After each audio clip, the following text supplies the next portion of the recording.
Amis lecteurs et amis de la sagesse, bonjour, bonsoir. Aujourd'hui, j'aimerais vous présenter un ouvrage alchimique, un ouvrage qui est sorti en sa traduction française dans ce format en 1972. Cet ouvrage s'intitule Traité de la pierre philosophale. Il est suivi dans le même volume Le pilote de l'onde vive. Je vous le montre. C'est toujours difficile d'introduire un traité alchimique. Cet ouvrage comporte plusieurs planches, avec bien entendu une description alchimique de chacune de ces planches. C'est un ouvrage qui a été traduit de l'allemand au latin et dans cette édition de l'allemand au français. La première édition, en tout cas le premier ouvrage, a été publié en allemand et en latin en 1625. C'est ce qui est donc précisé. Alors comme tout traité alchimique, le mieux, c'est de se laisser porter en fait par le récit allégorique, symbolique que l'on va trouver, et chacun pourra y trouver, y décrypter, y prendre des inspirations pour, bien sûr, pourquoi pas, trouver des clés pour la fabrication du grand œuvre. Restons-en à la partie lecture, appréciation. Je vais vous choisir 3 planches, mais tout d'abord vous lire l'introduction du traité de la pierre philosophale de Lamsprink.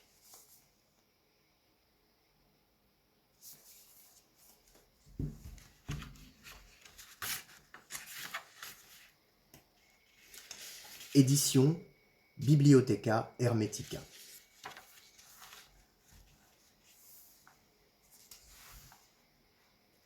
Aucun spécialiste ne conteste plus l'importance de la magie dans les anciennes civilisations.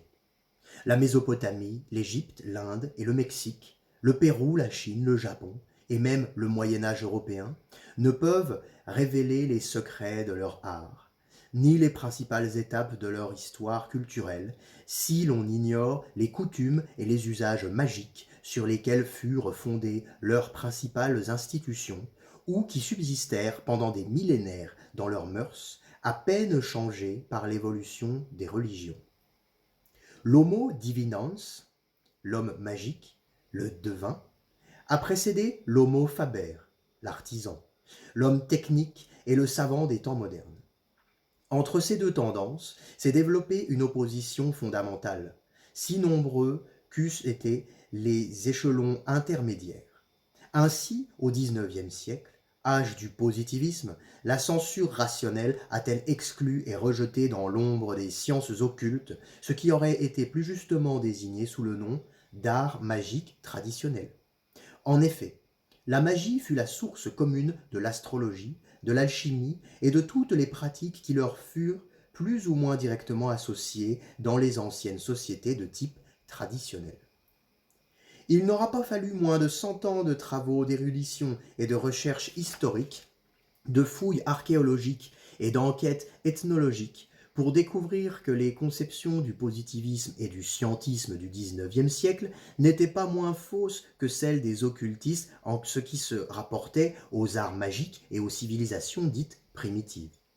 En réalité, ceux-ci et celles-là ne peuvent être séparés de la notion de tradition, qui fonde, en des sociétés souvent plus complexes que les nôtres, la transmission initiatique d'un savoir ésotérique, l'ordre des institutions, la hiérarchie des valeurs des collectivités et jusqu'aux moindres détails de la vie quotidienne. Ainsi s'est-on aperçu qu'il est impossible d'interpréter ces connaissances, ces pratiques et ces structures sociales en fonction de nos systèmes de référence. Il faut changer notre mentalité comme notre logique, afin de mieux comprendre d'autres hommes, tout aussi évolués que nous, mais qui ont donné des réponses entièrement différentes des nôtres aux problèmes posés par la nature et par leur rapport avec l'univers. Dans cette perspective élargie, l'antique magie n'apparaît plus comme une préfiguration de notre science expérimentale avec laquelle, en fait, elle ne présente aucun rapport. On sait maintenant qu'il faut étudier alchimiquement l'alchimie et non plus chimiquement, astrologiquement l'astrologie, magiquement la magie, ce dont le simple bon sens aurait dû suffire à nous persuader. À la notion de fausse science tend à présent à se substituer la conception d'un savoir traditionnel, essentiellement ésotérique et symbolique, que rendent manifeste des arts et des pratiques, un langage et des images dont la valeur poétique nous dispense d'une critique scientifique arbitraire et inadéquate par rapport à leur objet et à leur but. Un retour aux sources des arts hermétiques traditionnels. En fonction de cet état actuel des recherches, il nous a semblé nécessaire de présenter au public une collection constituée par deux types d'ouvrages. Le premier, d'un propos historique général et d'une exposition du sujet aisément accessible, rappellera l'essentiel de ce qu'il faut savoir sur les arts magiques étudiés et sur leurs principaux maîtres connus. Le second répondra à des besoins d'information documentaire du lecteur en lui offrant de nouvelles éditions critiques de textes anciens devenus introuvables en librairie, suivis des renseignements bibliographiques indispensables à des études ultérieures plus détaillées. Si nous ne prétendons pas constituer ainsi tout l'appareil critique nécessaire à des publications scientifiques proprement dites, du moins avons-nous chargé des spécialistes compétents de préparer et de revoir les ouvrages à paraître en comparant les différentes versions des éditions anciennes. Ces travaux, longs et difficiles, ne peuvent être parfaits, mais ils ont été entrepris et ils seront poursuivis avec toute la sérieuse attention qu'ils exigent. Ainsi, espérons-nous que cette collection encyclopédique des chefs-d'œuvre de l'hermétisme contribuera ultérieurement à une connaissance plus exacte et plus juste du sens et de la valeur de l'enseignement traditionnel de l'alchimie, de l'astrologie et de la magie, lequel ne présente aucun rapport avec les confusions et les erreurs de l'occultisme et du scientisme des temps modernes. René Allot.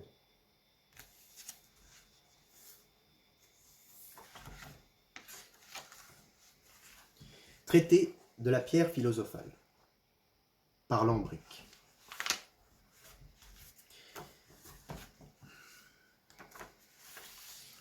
Première figure.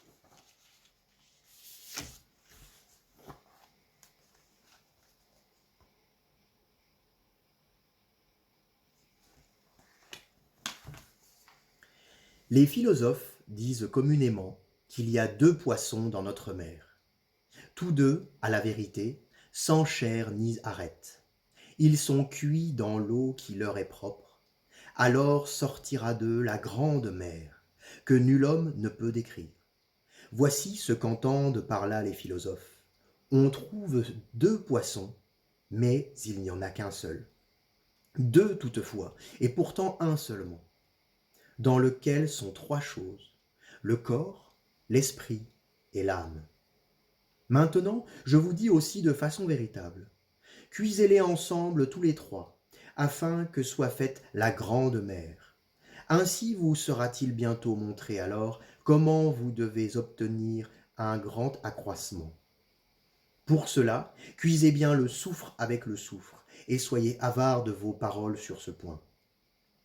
Taisez-vous plutôt, à votre grand avantage. Vous serez délivrés ainsi de toute pauvreté.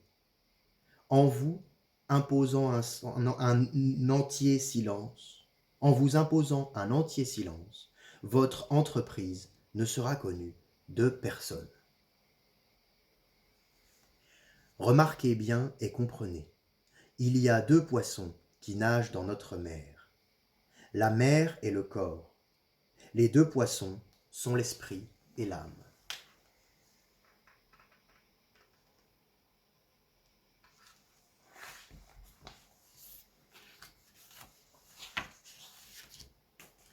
Deuxième figure.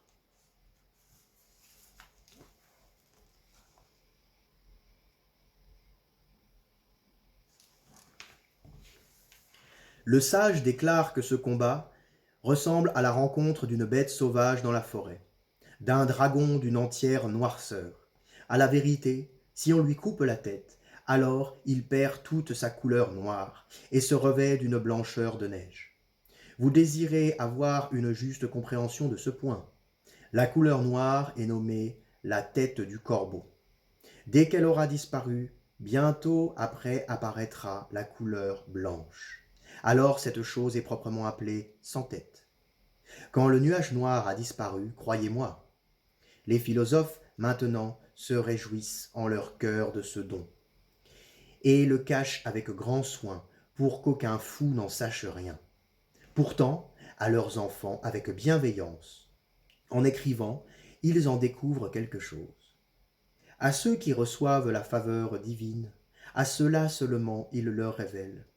Pour cette raison, il n'en faut rien dire à personne, car Dieu veut que cela soit tenu caché. Prends garde, fils, très tôt et bien vite, à la bête noire et féroce de la forêt, la putréfaction.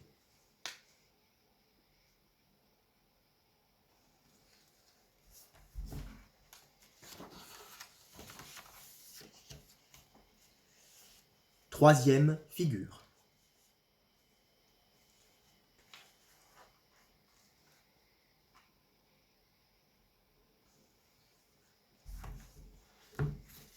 Les philosophes proclament hautement que l'on trouve deux bêtes sauvages dans cette forêt. La première, alerte, belle et bien bâtie, un grand, fort et robuste cerf. L'autre, une licorne, chère et sage. Tous deux se cachent parmi les bois. Mais bienheureux, dirons-nous, l'homme qui piégera dans un filet et les capturera. Les maîtres aussi, à mots couverts, nous les montrent et font voir qu'en tout lieu, ces deux animaux errent dans la forêt. Toutefois, on doit comprendre par cette forêt une seule chose. Car si nous considérons vraiment la base, c'est du corps que la forêt reçoit son nom. Alors, on trouvera aussi certainement et justement que c'est de l'esprit que provient la licorne. Le cerf ne désire vraiment pas d'autre nom que celui d'âme, et personne ne lui dérobe. Mais il est juste aussi que ce soit nommé le maître, qui, par l'art, les conduit et les dompte, pour les diriger et les faire descendre dans la forêt, afin qu'ensemble ils restent unis. Nous lui attribuerons aussi en partage d'avoir éteint le fleuve d'or, et de pouvoir maintenant triompher, nouvelle auguste dans son magique empire. Maintenant, il est nécessaire que vous sachiez qu'il y a dans notre forêt un cerf et une licorne. Il y a dans le corps l'âme et l'esprit.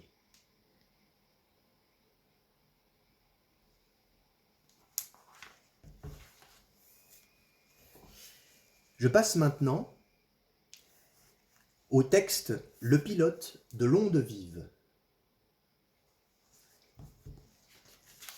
Je vais vous en lire 3 très courts premiers chapitres. Chapitre 1. Des nombres les plus parfaits et mystérieux, premier principe.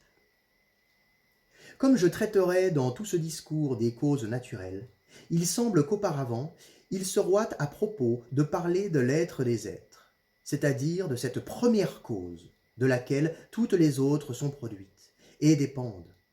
Mais comme c'est une substance infinie et incompréhensible, qu'il est nécessaire d'une vocation singulière pour traiter un sujet si éminent, que je n'en ressens aucune, et ne reconnois point en moi assez de lumière pour pénétrer si avant, j'aime mieux m'en rapporter à ce qui est écrit, que d'entreprendre un ouvrage que les hommes ni les anges ne pourront jamais définir. Je traiterai donc simplement et succinctement dans ce chapitre des nombres les plus parfaits et mystérieux par lesquels les sages, qui ont recherché avec soin et exactitude les secrets de la nature, ont eu une parfaite connaissance de Dieu. Je ferai connaître ceux pour lesquels ils ont eu le plus de vénération, et je les ferai servir de base et de fondement à tout ce discours. Il n'est rien de plus certain que les nouveaux sages, infiniment plus éclairés que les anciens, sont demeurés d'accord que le nombre de 3 est toi le plus parfait, parce qu'il se rapporte à la très sainte et très sacrée Trinité des personnes unies en un seul Dieu, que ce nombre est sans fin, comme il est sans commencement, et que tous les autres nombres en dépendent, comme les effets de leur cause. Après ce nombre, a suivi celui de 7, puis celui de 9, ensuite celui de 10, puis celui de 11, et enfin celui de 12. Et ceux qui ont passé plus avant sont sortis des termes de la nature, après lesquels il n'y a rien de certain.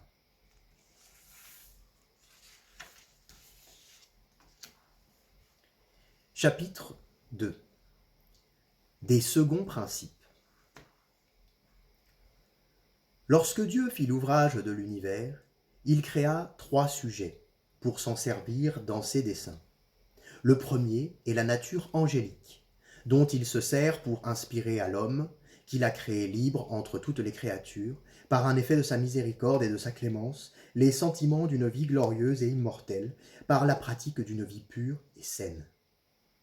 Le second sont les influences que les astres distillent jusqu'au centre de la Terre par un effet de sa puissance, par le moyen desquels la Terre et les autres éléments sont animés et produisent incessamment les diversités des choses que nous voyons sur son théâtre pour son ornement, le bien et l'utilité de cet homme. Et le troisième est le globe au centre de la Terre, avec certains corps, par les souffles et les mouvements desquels il fait rejeter les mêmes influences vers la surface, lesquels, s'alliant avec les éléments, sont insinués dans les mixtes et exécutent, par un effet de sa justice, ses volontés dans la basse région. Bien que nous sachions que Dieu ait pu faire toutes choses par sa parole, néanmoins les Écritures nous apprennent qu'il a créé le monde dans plusieurs intervalles et par quelque travail.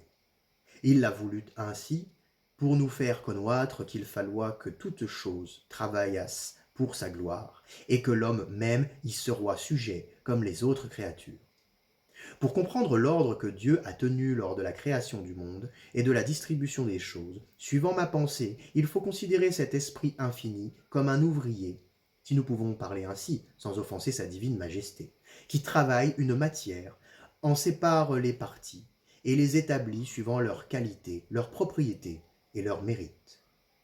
Pour ce sujet, je suppose que Dieu, avant toute chose, avoit créé la nature angélique, incorruptible et éternelle, pour l'adorer et le servir.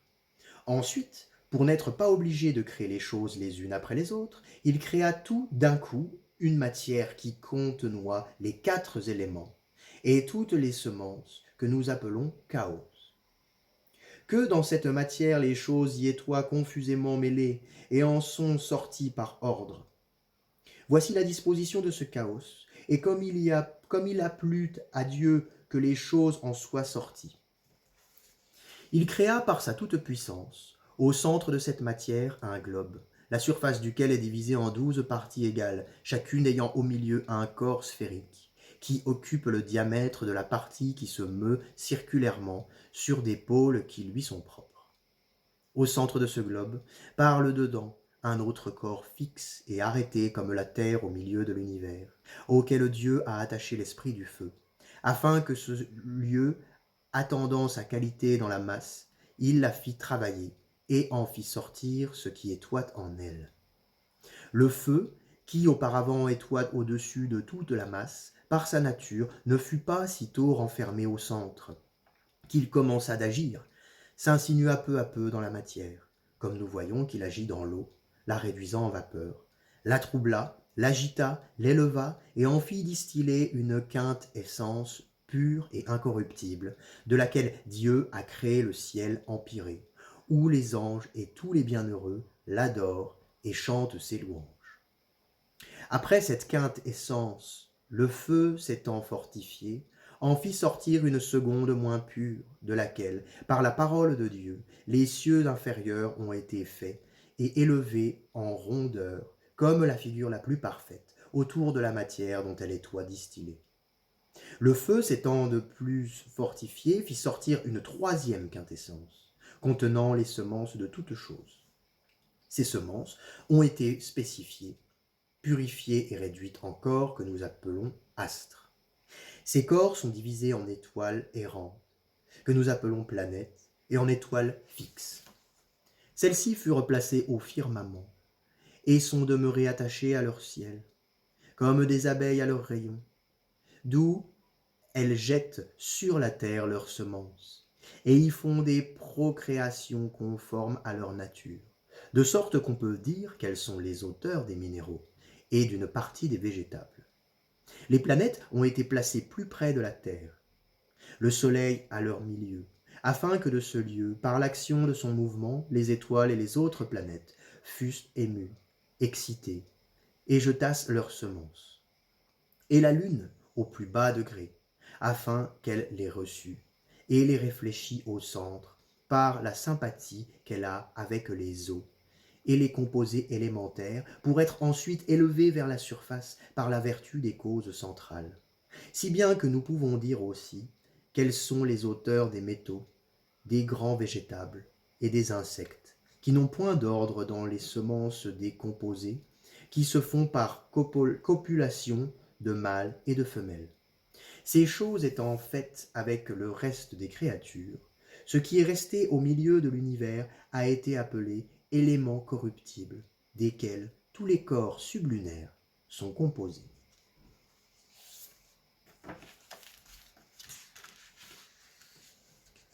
Chapitre 3. Des éléments, de leur qualité et mélange. Après que Dieu eut séparé du chaos la matière la plus subtile, qu'il en eut créé les astres et les cieux, qu'il les eut placés chacun dans leur lieu convenable à leur nature, qu'il les eut établis pour souverains sur les causes inférieures, ce qui resta au fond fut une matière pesante, crasse et impure, contenant les 4 éléments. Les éléments étoient doubles avant que la matière subtile, qui étoit proprement l'esprit du chaos, en fût séparée. Mais cette séparation étant faite, ils sont demeurés simples dans leur qualité et dépouillés de toute vertu, savoir le feu qui occupe le centre chaud, la terre qui l'environne, comme l'élément le plus opaque et impur, sèche, l'eau qui environne la terre et qui la rafraîchit, froide, et l'air qui les environne tous, humide. Ce sont leurs qualités simples. Le feu échauffe l'air humecte l'eau refroidit la terre, et la terre arrête le feu. Et dans un autre sens, le feu échauffe la terre condense l'eau rafraîchit l'air, et l'air humecte le feu, et le rend fluide. Et de ces qualités et mélanges avec les influences des astres qui s'y mêlent, qui les rendent doubles, qui les lient et les unissent ensemble, et leur redonnent leur première vertu, se forment les composés sublunaires.